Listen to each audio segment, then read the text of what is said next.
ನಮ್ಮೆಲ್ಲ ಕರ್ನಾಟಕ ಜನಕ್ಕೆ ಒಂದು ಭಾರಿ ಖುಷಿ ಸುದ್ದಿ ಐತಿ ಕೇಳ್ರಿಪ್ಪ. ನಮ್ಮ ಕಾನೂನು ಸಚಿವರಾದ H.K. ಪಾಟೀಲ್ ರವರು ಕ್ಯಾಬಿನೆಟ್ ಮೀಟಿಂಗ್ ಆದಮೇಲೆ ಒಂದು ದೊಡ್ಡ ಬಂಪರ್ ಘೋಷಣೆ ಮಾಡ್ಯಾರ. ಮುಂದಿನ ಬರೀ 30 ದಿನದಾಗ ನಮ್ಮ ರಾಜ್ಯ ಸರ್ಕಾರದಾಗ ಖಾಲಿ ಇರೋವು 56,432 ಹುದ್ದೆಗಳಿಗೆ ಭರ್ತಿ ಆಕ್ಕವಂತ ಘೋಷಣೆ ಮಾಡ್ಯಾರ. ಅದಕ್ಕೆ ಹೈದರಾಬಾದ್ ಕರ್ನಾಟಕ ಆಗಿರ್ಬೋದು, ನಾನ್ ಹೈದರಾಬಾದ್ ಕರ್ನಾಟಕ ಆಗಿರ್ಬೋದು, ಒಂದು ನಿಮ್ಗೆ ದೊಡ್ಡ ಬಂಪರ್ ಕೊಡುಗೆ ಐತಿ ನೋಡ್ರಿ. ಅದಕ್ಕೆ ನೀವು ಈ ವಿಡಿಯೋ ಕೊನೆ ತನಕ ನೋಡ್ರಿ, ಇನ್ಫಾರ್ಮೇಟಿವ್ ಆಗಿರ್ತೈತಿ. ದಯವಿಟ್ಟು ಹೋಗಿ ಕಳ್ಕೊಬೇಡ್ರಿ, ಜೀವನ ರೂಪಿಸ್ಕೊಳ್ರಿ, ಸಕ್ಸಸ್ ಆಗ್ರಿ. ನೀವು ಮಾಡಬೇಕಾಗಿದ್ದು ನನ್ನ ಚಾನಲ್ನ ಸಬ್ಸ್ಕ್ರೈಬ್ ಮಾಡಿರಿ, ಶೇರ್ ಮಾಡಿರಿ, ಲೈಕ್ ಮಾಡಿರಿ, ಕಮೆಂಟ್ ಮಾಡಿರಿ. ನನಗೂ ಒಂದು ಪ್ರೋತ್ಸಾಹ ಸಿಗ್ತೈತಿ ಇದರಿಂದ ವಿಡಿಯೋ ಮಾಡ್ಬೇಕಂತಂದು, ಜಾಬ್ ವಿಡಿಯೋ ಮಾಡಿಸ್ಬೇಕಂತಂದು. ಸ್ಲೈಡ್ 1 ನೋಡ್ರಿ.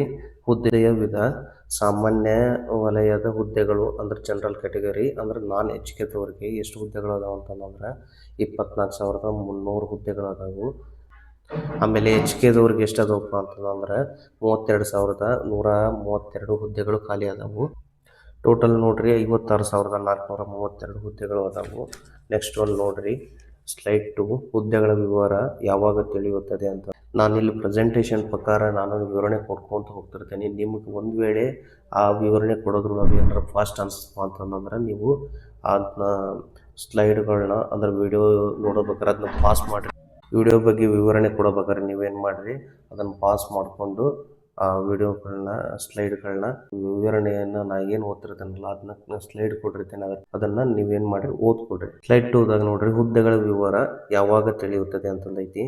ನೋಡ್ರಿ, ಸಚಿವರ ಆದೇಶ ಮಾಡಿರುವ ಪ್ರಕಾರ ಮುಂದಿನ 30 ದಿನಗಳ ಒಳಗಾಗಿ ಎಲ್ಲ ಇಲಾಖೆಗಳು ತಮ್ಮಲ್ಲಿರುವ ಖಾಲಿ ಹುದ್ದೆಗಳ ಅಧಿಸೂಚನೆಯನ್ನು ಹೊರಡಿಸಬೇಕು ಎಂದು ಕ್ಯಾಬಿನೆಟ್ ಸೂಚಿಸೈತಿ.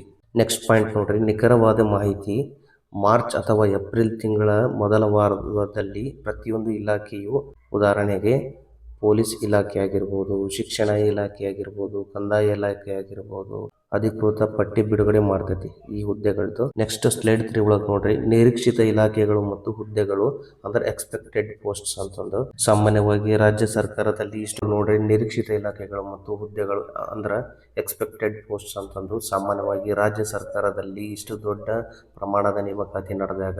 ಫಸ್ಟ್ ಒಂದು ನೋಡ್ರಿ, ಶಿಕ್ಷಣ ಇಲಾಖೆ ಅಂತಂದು ಶಾಲಾ ಶಿಕ್ಷಕರು ಅಂದ್ರೆ ಪ್ರೈಮರಿ ಸ್ಕೂಲ್ ಟೀಚರ್ಸ್ ಆಗಿರ್ಬೋದು, ಹೈಸ್ಕೂಲ್ ಸ್ಕೂಲ್ ಟೀಚರ್ಸ್ ಆಗಿರ್ಬೋದು, ಮತ್ತು PU ಕಾಲೇಜ್ ಉಪನ್ಯಾಸಕರು ಆಗಿರ್ಬೋದು, ಈ ಹುದ್ದೆಗಳನ್ನ ಕರಿಬಹುದು ಅಂತಂದು ಒಂದು ಮಾಹಿತಿ ಕೊಟ್ಟಾರ.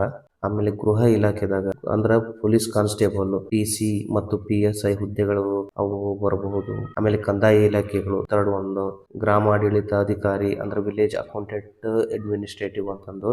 ಆಮೇಲೆ ಸರ್ವೇಯರ್ ಹುದ್ದೆಗಳು ಅಂತಂದು. ಫೋರ್ತ್ ಒಂದು ನೋಡ್ರಿ, ಆರೋಗ್ಯ ಇಲಾಖೆದಾಗ ನರ್ಸ್ ಅಥವಾ ಲ್ಯಾಬ್ ಟೆಕ್ನಿಷಿಯನ್ ಮತ್ತು ಗ್ರೂಪ್ B ಹುದ್ದೆಗಳಿಗೆ ಬರಬಹುದು. ನೆಕ್ಸ್ಟ್ ಫಿಫ್ತ್ ಒಂದು, ಕಲ್ಯಾಣ ಕರ್ನಾಟಕ 371 ಈ ಭಾಗದಲ್ಲಿ FD ಆಗಿರ್ಬೋದು, SD ಆಗಿರ್ಬೋದು, ಇದರ ಗ್ರೂಪ್ C ಹುದ್ದೆಗಳು ಹೆಚ್ಚಿನ ಹುದ್ದೆಗಳು ಅಂದ್ರೆ 32,130 ಹುದ್ದೆಗಳು ಅದಾವಂತಂದು ನಿರೀಕ್ಷಿಸಬಹುದು. ಸ್ಲೈಡ್ 4ದಾಗ ನೋಡ್ರಿ, ನೇಮಕಾತಿ ವಿಳಂಬಕ್ಕೆ ಕಾರಣ ಮತ್ತು ಪರಿಹಾರ ಅಂತ. ಅಂದ್ರೆ ಫಸ್ಟ್ ಒಂದು ನೋಡ್ರಿ, ನ್ಯಾಯಾಲಯದ ಪ್ರಕರಣ ಅಂತಂದು ಪಾಯಿಂಟ್ ಐತಿ. SC ಆಗಿರ್ಬೋದು, ST ಆಗಿರ್ಬೋದು, ಮೀಸಲಾತಿ ಪ್ರಮಾಣ ಹೆಚ್ಚಳದ ವಿಷಯವಾಗಿ ಹೈಕೋರ್ಟ್ನಲ್ಲಿ ತಡೆಯಾಜ್ಞೆ ಇದ್ದಿದ್ದರಿಂದ ಸ್ಟೇ ಇದ್ದಿತ್ತು. ಅದಕ್ಕೆ ಏನು ಮಾಡಿದ್ರು, ನೇಮಕಾತಿ ಸ್ಥಗಿತಗೊಂಡಿತ್ತು. ಸೆಕೆಂಡ್ ಒಂದು ನೋಡ್ರಿ ಪಾಯಿಂಟ್, ಸರ್ಕಾರದ ನಿರ್ಣಯ: ಹೈಕೋರ್ಟ್ ಮಧ್ಯಂತರ ಆದೇಶದಂತೆ ಹಳೆಯ ರೋಸ್ಟರ್ ಬಿಂದುಗಳ ಆಧಾರದ ಮೇಲೆ 50% ಮಿತಿಯಲ್ಲಿ ಕೂಡಲೇ ನೇಮಕಾತಿ ಪ್ರಕ್ರಿಯೆ ಮುಂದುವರಿಸಲು ಸರ್ಕಾರ ತೀರ್ಮಾನಿಸಿದೆ. ಫಿಫ್ತ್ ಒಂದು ನೋಡ್ರಿ, ಮೀಸಲಾತಿ ಕುರಿತು ಸ್ಪಷ್ಟನೆ: ಪರಿಶಿಷ್ಟ ಜಾತಿ SC 2% ಅಷ್ಟು ಮೀಸಲಾತಿ ಬರಬಹುದು. ಆಮೇಲೆ ಪರಿಶಿಷ್ಟ ಪಂಗಡ STದವರಿಗೆ 4% ಅಷ್ಟು ಅವ್ರಿಗೆ ಮೀಸಲಾತಿ ಬರಬಹುದು. ಹುದ್ದೆಗಳನ್ನು ಹೈಕೋರ್ಟ್ ಅಂತಿಮ ತೀರ್ಪಿಗೆ ಒಳಪಟ್ಟು ಕಾಯ್ದಿರಿಸಲು ಸಚಿವ ಸಂಪುಟ ನಿರ್ಧರಿಸಿದೆ. ವಿಡಿಯೋಸ್ ನನಗೆ ಮಾಡೋಕ್ಕೆ ನನಗೊಂದು ಪ್ರೋತ್ಸಾಹ ಕೊಟ್ಟಂಗೆ ಆಗ್ತೈತಿ. ನೀವು ಮಾಡಬೇಕಾಗಿದ್ದು ಲೈಕ್ ಮಾಡಿರಿ, ಶೇರ್ ಮಾಡಿರಿ, ಸಬ್ಸ್ಕ್ರೈಬ್ ಮಾಡಿರಿ ಚಾನಲ್ನ, ಕಾಮೆಂಟ್ ಮಾಡಿರಿ.